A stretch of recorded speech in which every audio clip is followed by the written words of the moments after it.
بسم اللہ الرحمن الرحیم۔ سوال یہ ہوا کہ کیا عورت جوڑا بنا کر نماز پڑھ سکتی ہے؟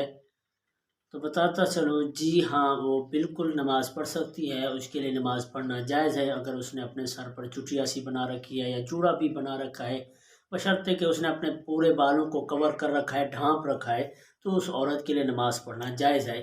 باقی جو ایک حدیث کے حوالے سے ذہنوں کے اندر تشویش ڈالی جاتی ہے کہ قرب قیامت میں عورتیں جوڑا بنا کر گھومیں گی اونٹ کی کوہان کی طرح، تو بس وہ ایک تشویش ہے۔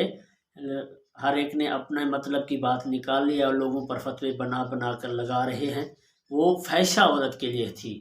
باقی جو ماشاءاللہ نماز پڑھ رہی ہے، جو اسلامی بہن جوڑا بنا کر چاہے چٹیا بنا کر جس طرح بھی نماز پڑھ رہی ہے، تو ان کے لیے یہ حدیث نہیں ہے۔ کوئی اپنی طرف سے حدیث کے مطالب نہ نکالے، بس مطلب یہی ہے، سن لیں، جوڑا بنائے چٹیا بنائے، عورت کے لیے یہی حکم ہے کہ جب وہ نماز پڑھنے لگے تو اپنے بالوں کو کور کر لے۔